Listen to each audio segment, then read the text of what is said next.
வணக்கம் குழந்தைகளே. இன்று நாம் தமிழ் உயிரெழுத்துக்கள் அ முதல் ஔ வரை கற்றுக்கொள்ளப் போகிறோம். அ அம்மா, அன்பும் பராமரிப்பும் தரும் தாய். அ அன்னம், அழகான வெள்ளை பறவை.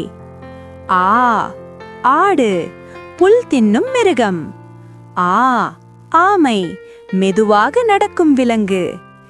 இ இலை, பச்சை நிறத்தில் மரத்தின் பகுதி. இ இரவு, சூரியன் மறைந்த பின் வரும் நேரம். ஈ ஈ சிறிய பறக்கும் பூச்சி, பழங்கள் அருகே காணலாம். ஈ ஈரம், ஈரப்பதம், தண்ணீர் துளிகள், மண், இலைகள் மீது காணலாம். உ உடல், மனிதனின் உடம்பு, உடற்பயிற்சி, ஆரோக்கியம். உ உலகம், பூமி, உலகம், குழந்தைகள் வரைபடத்தில் காணலாம். ஊ ஊர், கிராமம் அல்லது நகரம், குழந்தைகள் தங்கள் ஊரை சொல்வார்கள். ஊ ஊசி, தையல் செய்யும் கருவி, துணி தைக்க பயன்படுத்தப்படுகிறது. ஏ எலி, சிறிய விலங்கு, வீடுகளில் காணலாம்.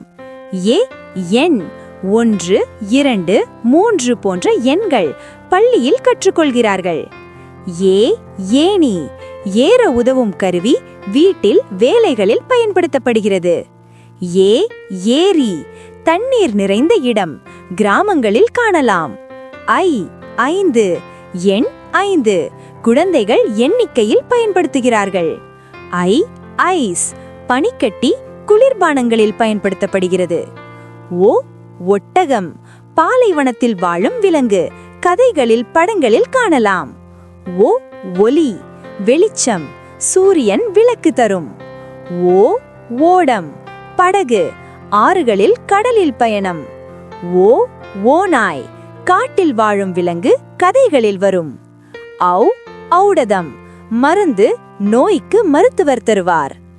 ஔ ஔவையார், தமிழ் கவிஞர், குழந்தைகளுக்கு நல்ல பாடம் சொல்லியவர். வாவ், இன்று நாம் புதிய வார்த்தைகள் கற்றுக்கொண்டோம். மீண்டும் ஒரு சுவாரஸ்யமான கற்றல் சாகசத்தில் சந்திப்போம். பை பாய் என் சிறிய நண்பர்களே.